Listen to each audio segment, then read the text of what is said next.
मीरा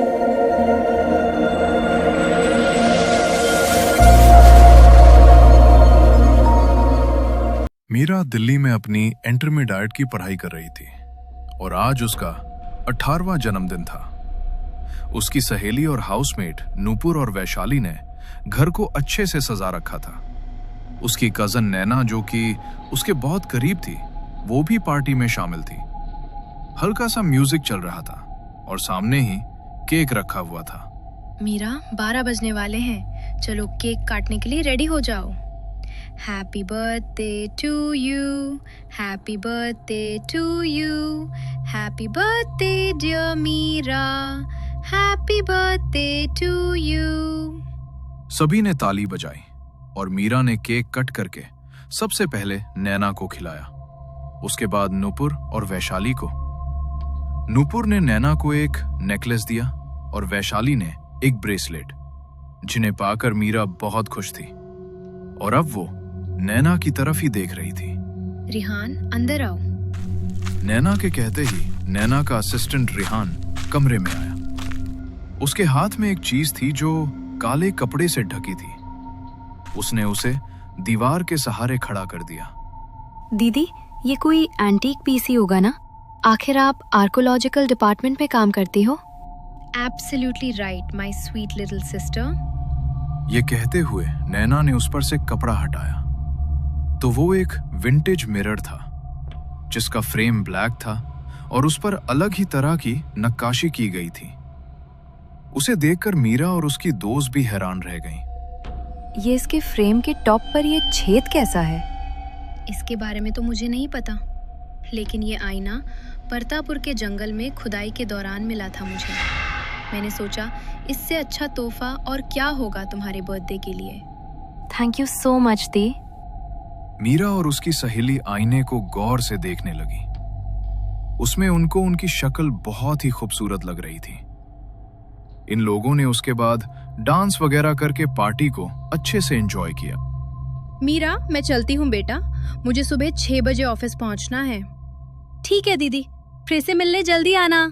ये सुनकर नैना ने हाँ में सर हिलाया और फिर वहां से चली गई। ये तीनों भी अब चेंज करके बेड पर चली गई थी। मीरा और नुपुर को नींद आ गई थी, लेकिन वैशाली आईने के सामने जाकर खुद को निहार रही थी। हे भगवान, तूने मुझे सामना रंग क्यों दिया? आज तक किसी भी लड़के ने प्रपोज नहीं किया। कितना बुरा महसूस होता है। तभी वैशाली ने गौर किया कि आईने में उसका जो अक्स है, उसके चेहरे पर मुस्कान है।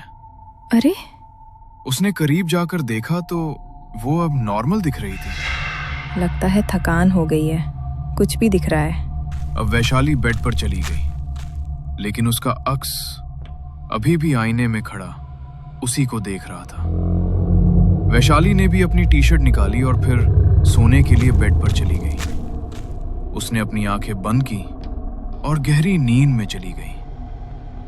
कुछ देर बाद उसने खुद को एक सुनसान जगह पर खड़े पाया और एक पेड़ के सहारे वही आईना रखा नजर आया। अरे, ये मैं कहाँ आ गई? और ये आईना यहाँ क्या कर रहा है? वो आईने की तरफ बढ़ी तो उसे आईने में एक लड़की खड़ी नजर आई। उसके बाल बहुत लंबे थे, आंखें नीली थीं, होठ लाल थे और उसके बिखरे बालों की वजह से उसका चेहरा थोड़ा ही नजर आ रहा था। वैशाली, अगर तुम गोरी होना चाहती हो तो तुम्हारी ख्वाहिश पूरी हो सकती है। मैं तुम्हें खूबसूरत बना सकती हूँ। क्या मैं सच में गोरी और खूबसूरत हो सकती हूँ? हाँ, हो सकती है। सुबह होने से पहले अपने बालों की एक लट काट कर उसे मुट्ठी में रखकर आईने में देखते हुए अपनी इच्छा मांगना और फिर अपने उन बालों की लट को आईने के ऊपर बने छेद में डाल देना। अगली रात होने से पहले तुम्हारी ख्वाहिश पूरी हो जाएगी। लेकिन तुम हो कौन? इतना पूछना था कि वो आईना अपने आप उठकर वैशाली के बेहद करीब आ गया और वो चौंकते हुए नींद से जागी। उसने देखा कि घड़ी में 4 बजे हैं। थैंक गॉड, सपना था। उसने अपने दिल पर हाथ रखकर लंबी सांस भरी। तभी उसकी नजर आईने पर पड़ी। वो बेड से उठ खड़ी हुई और उसको सपने वाली बात याद आई। वैसे ट्राई करने में क्या जाता है? उसने कैंची से अपने बालों की एक लट काटी और फिर उसे मुट्ठी में बंद करके आईने के सामने गई। मुझे इतनी खूबसूरत बना दो कि मीरा और नुपुर भी मेरे सामने सांवली दिखें। ये कहकर उसने बालों की लट उस छेद में डाल दी। अब तो सुबह पता चल ही जाएगा कि मेरे सपने में जो भी देखा तो सच था या झूठ। और फिर जाकर फिर से अपने बिस्तर पर सो गई। तभी आईने में वही लंबे बालों वाली लड़की नजर आई, जिसके हाथ में अब वैशाली के बाल थे और चेहरे पर एक रहस्यमयी मुस्कान। सुबह जैसे ही मीरा की आंख खुली तो उसकी नजर बेड पर सो रही वैशाली पर पड़ी। Oh my God! उसकी आवाज सुनकर नुपुर भी नींद से जागी। अरे क्या हुआ तुझे सुबह सुबह? उसे देखो। ये सुनकर नुपुर ने जैसे ही वैशाली को देखा तो उसकी भी हैरानी का ठिकाना नहीं रहा। वैशाली, उठ उठ यार! अरे क्या हुआ भाई? सुबह सुबह इतना शोर क्यों कर रही हो तुम दोनों? तेरा रंग इतना साफ कैसे हो गया? तुम दोनों मजाक कर रही हो ना? नहीं यार, सच में। वैशाली उसी समय उठी और उसने खुद को आईने में देखा तो उसकी हैरानी का ठिकाना नहीं रहा। उसका चेहरा गोरा और चमकदार दिख रहा था। अरे वाह, मैं तो गोरी हो गई यार। वो खुशी से उछल पड़ी। लेकिन ये हुआ कैसे? जो भी हुआ बहुत अच्छा हुआ। कुछ देर बाद ये तीनों तैयार हुई। मीरा और वैशाली अपने कॉलेज चली गईं और नुपुर अपनी जॉब के लिए अप्लाई करने। आज सभी वैशाली को हैरानी से देख रहे थे और कई लड़कों के दिल की धड़कनें बढ़ गई थी। यार मीरा, सब कैसे देख रहे हैं? मुझे तो बहुत ही अच्छा लग रहा है। तभी एक लड़का उसके सामने आया। हेलो वैशाली, कैसी हो? वैशाली ने देखा कि सामने रणवीर खड़ा है, जिसे वो कब से पसंद करती थी। हाँ, मैं ठीक हूँ। तुम कैसे हो? Looking beautiful. आज कैसे मुझसे बात करने का ख्याल आ गया? वैशाली, आज शाम कॉफी पर चलोगी? वैशाली बहुत खुश थी। पहली बार उसे किसी लड़के ने कॉफी के लिए पूछा था। उसने हाँ में धीरे से सर हिलाया। कॉलेज के बाद वैशाली रणवीर के साथ कॉफी पर गई और रात 8 बजे के टाइम घर पहुंची। नुपुर उस समय आईने के सामने खड़ी अपने बाल संवार रही थी। क्या बात है वैशाली, बहुत खुश दिख रही है। लगता है तेरी डेट काफी अच्छी गई। हाँ यार, मुझे तो यकीन ही नहीं हो रहा कि जिस रणवीर के मैं सिर्फ सपने देखती थी, आज मैं उसी के साथ कॉफी पर गई थी। भरिया, तेरी तो ख्वाहिश पूरी हो गई। काश मेरी भी जॉब लग जाती तो मेरी भी टेंशन खत्म होती। तभी नुपुर ने आईने में अपने ही अक्स को स्माइल करते हुए देखा। अरे, उसने थोड़ा और करीब जाकर गौर से देखा तो वो अब नॉर्मल दिख रही थी। उसने कंधे से बाल ठीक किए और फिर ये तीनों सोने के लिए बेड पर चली गईं। यार, आज तो मजा ही आ गया। क्या ये सब इस आईने की वजह से हुआ? वैशाली अभी सोच ही रही थी कि तभी उसके चेहरे पर ऊपर से कुछ लाल लिक्विड टपका।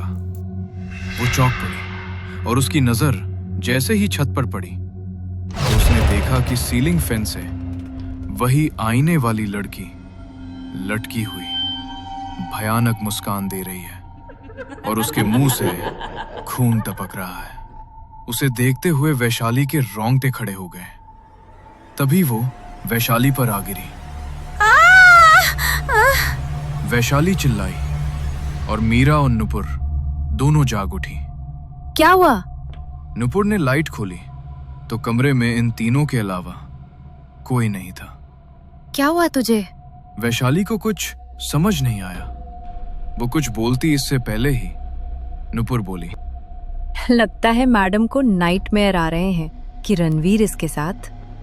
इतना कहते हुए नुपुर रुक गई। उसके बाद ये तीनों वापस से अपने अपने बेड पर चली गई और फिर इनको नींद आ गई। कुछ देर बाद नुपुर ने खुद को एक जंगली इलाके में पाया और उसके सामने थी वही लंबे बालों वाली लड़की। कौन हो तुम?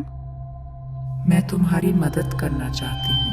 अगर तुम चाहती हो कि तुम्हारी नौकरी लग जाए तो सुबह होने से पहले अपने बालों की एक छोटी सी लट काटकर आईने के सामने जाकर अपनी कोई भी इच्छा मांगो और फिर उन बालों को आईने के ऊपर लगे छेद में डाल दो। अगली रात आने से पहले तुम्हारी ख्वाहिश पूरी हो जाएगी। लेकिन तुम हो कौन, ये तो बताओ। तभी वो लड़की उठकर तेजी से नुपुर की तरफ भागी और तभी नुपुर की आंख खुल गई। नुपुर ने आईने की तरफ देखा। उसने बिना देरी किए कैंची उठाकर अपने थोड़े से बाल काटे और फिर अपनी ख्वाहिश मांगी।